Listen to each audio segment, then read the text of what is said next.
नमस्कार दोस्तों, मेरा नाम है अंशुमन नायक और आप सभी का बहुत बहुत स्वागत है इंडियन डिफेंस न्यूज के डिफेंस टॉक सीरीज में, जहां पर हम रोज नए नए डिफेंस अपडेट्स के बारे में बात करते हैं। तो चलिए देर न करते हुए आज की वीडियो शुरू करते हैं।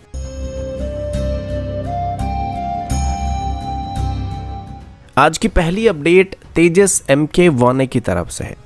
आप सबको ये बात पता होगा कि 2021 में इंडियन एयरफोर्स की तरफ से ऑफिशियली 83 तेजस MK1A के लिए ऑर्डर को प्लेस किया गया था, जिसके बाद HAL की तरफ से इनको 2024 से लेकर 2029 के बीच इंडियन एयरफोर्स को डिलीवर करना था। अभी HAL की तरफ से इस डील में ऑर्डर किए गए ट्रेनर एयरक्राफ्ट्स को पहले बनाया जा रहा है और 2024 की मार्च तक ऑफिशियली तेजस MK1A की फाइटर वेरिएंट्स को भी इंडियन एयरफोर्स को डिलीवर करना शुरू किया जाएगा। अब जब तेजस MK1A के लिए ऑर्डर को प्लेस किया गया था तो HAL की तरफ से इस एयरक्राफ्ट के लिए नए इंजन्स को भी ऑर्डर किया गया था और 2021 में ही HAL की तरफ से जनरल इलेक्ट्रिक से उनकी GE404 IN20 इंजन की लगभग 99 यूनिट्स के लिए ऑर्डर को प्लेस किया गया था, जिसकी कीमत करीब $716 मिलियन था। और ये एग्जिस्टिंग GE404 सीरीज के इंजन का एक बेहतर वेरिएंट था जिसे अभी तेजस में इस्तेमाल किया जा रहा है। अब प्लान के मुताबिक सेकेंड बैच में ऑर्डर किए गए जनरल इलेक्ट्रिक की 404 सीरीज के इंजन को HAL को इसी साल के अगस्त तक डिलीवर करना था, क्योंकि अभी तेजस MK1A की फाइटर वेरिएंट्स की मैन्युफैक्चरिंग शुरू होने वाली, लेकिन अभी तक इनको जनरल इलेक्ट्रिक की तरफ से भारत को डिलीवर नहीं किया गया। तो इसी वजह से भी संदेह किया जा रहा है कि शायद इसका तेजस MK1A की डिलीवरी टाइमलाइन पर असर पड़ सकता है। मेरे हिसाब से अगर इस साल के अंदर ही वो HAL को इन इंजन्स को डिलीवर कर देते हैं तो इसका तेजस MK1A की फाइटर वेरिएंट की डिलीवरी पर कोई खास इम्पैक्ट नहीं पड़ेगा, लेकिन अगर ये उससे ज़्यादा डिले होता है तो फिर तेजस MK1A की डिलीवरी पर इसका थोड़ा बहुत असर पड़ सकता है।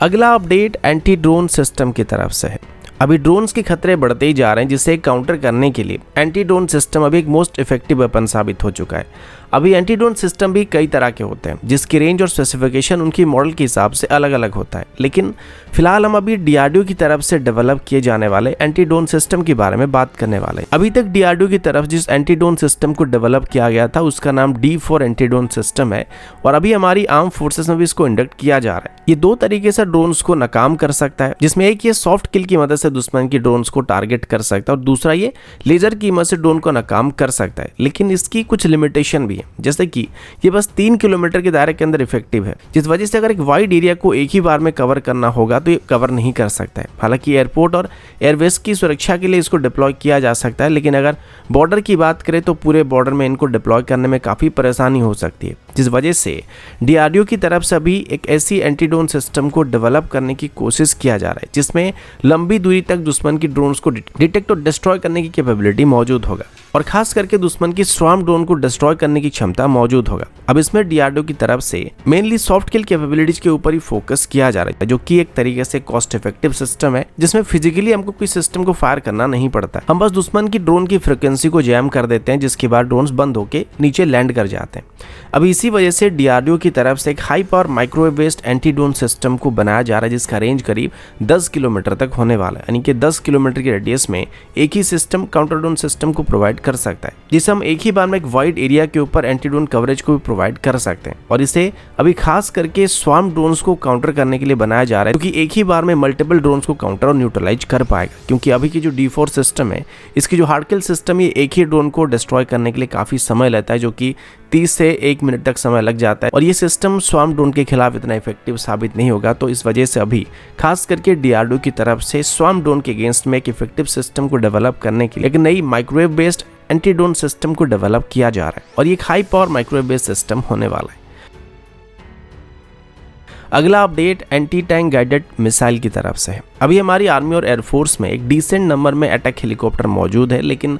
अभी तक इन हेलीकॉप्टर्स में स्टैंड अप स्ट्राइक करने के लिए कोई भी एंटी टैंक गाइडेड मिसाइल को इंटीग्रेट नहीं किया गया, जिसको खास करके ऐसे हेलीकॉप्टर की मेन वेपन कहा जाता है। हालांकि रिसेंटली इन हेलीकॉप्टर से DRDO की तरफ से डेवलप किए गए हेलिना और ध्रुवास्त्र जैसे मिसाइल को टेस्ट किया जा चुका है और इनको इसमें इस्तेमाल करने के लिए क्लियर किया जा चुका है, पर अभी तक इसके लिए ऑफिशियल ऑर्डर को प्लेस नहीं किया गया था। लेकिन अभी पता चला है कि इंडियन आर्मी की तरफ से अभी ऑफिशियली करीब 500 एंटी टैंक गाइडेड मिसाइल के लिए ऑर्डर को प्लेस किया जाने वाला है। इसके लिए कुछ महीने पहले ही डिफेंस एक्विजिशन काउंसिल की तरफ से अप्रूवल दिया गया था और अभी इसको फॉर्मली खरीदने का फैसला किया जा चुका है। इन मिसाइल्स को भी सबसे पहले आर्मी की तरफ से अपनी रुद्र हेलीकॉप्टर की फ्लीट में इस्तेमाल किया जाने वाला है, जो कि ध्रुव हेलीकॉप्टर का एक आर्म्ड वेरिएंट है। इसके बाद इस मिसाइल को लाइट कॉम्बैट हेलीकॉप्टर में भी इंटीग्रेट किया जाएगा। अभी आर्मी की तरफ से इनिशियली करीब 60 रुद्र हेलीकॉप्टर में एंटी टैंक गाइडेड मिसाइल को इंटीग्रेट करने का प्लान किया जा रहा है, जिसके बाद इनको लाइट कॉम्बैट हेलीकॉप्टर में इंटीग्रेट करना स्टार्ट किया जाएगा और आगे चल के आर्मी की तरफ से करीब 90 के आसपास लाइट कॉम्बैट हेलीकॉप्टर को अपने सर्विस में शामिल करने का प्लान किया जा रहा है और ये एंटी टैंक गाइडेड मिसाइल आगे चल के इनकी स्टैंडर्ड वेपन पैकेज में पहले से इंक्लूड होने वाली है। अगला अपडेट इंडियन एयरफोर्स की तरफ से और अभी हम इंडियन एयरफोर्स की सुपर सुखोई अपग्रेड प्रोग्राम के बारे में बात करने वाले हैं। आप सभी को ये बात पता होगा कि अभी भारत की तरफ से अपनी 150 सुखोई को सुपर सुखोई स्टैंडर्ड में अपग्रेड करने का फैसला किया गया है, जिसमें करीब 51 नए अपग्रेड्स होने वाली है। इसके बारे में हम भाई डिटेल में बात नहीं करेंगे क्योंकि पहले से इसके बारे में हम लोग बात कर चुके थे। फिलहाल इस अपग्रेड पैकेज में सभी के सभी इंडियन सिस्टम्स होने वाले हैं, जिसमें रडार से लेकर एविनिक्स तक सब सिस्टम जो है वो इंडियन मेड सिस्टम होने वाले हैं और इसमें आगे चल के जो वेपन्स का भी हम लोग इस्तेमाल करने वाले हैं वो सभी के सभी मैक्सिमम इंडियन वेपन्स होने वाले थे।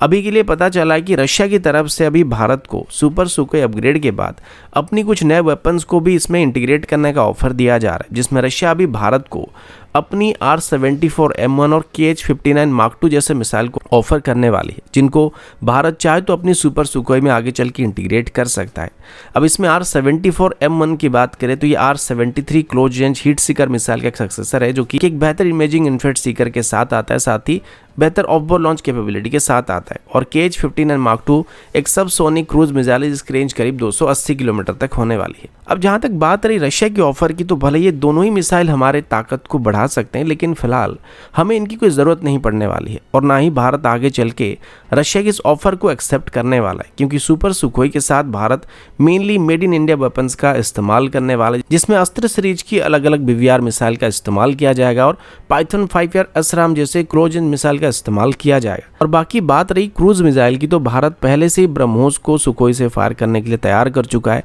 और अभी LR-LSAM को भी DRDO की तरफ से डेवलप किया जाए, जो कि हमारा सबसोनिक क्रूज मिसाइल होगा और इसको सुपर सुखोई अपग्रेड कंप्लीट होने से पहले तैयार कर दिया जाएगा। तो टेक्निकली अभी जो ऑफर भारत को रशिया देने वाला है, तो ये भारत के लिए कोई बहुत बड़ी फायदे की ऑफर नहीं होने वाली और इस वजह से मुझे लगता है कि शायद भारत इस ऑफर से दूर ही रहने वाला है। तो दोस्तों अभी के लिए इतना ही, मिलता हूँ आपसे अगले वीडियो में, तब तक के लिए जय हिंद, वंदे मातरम।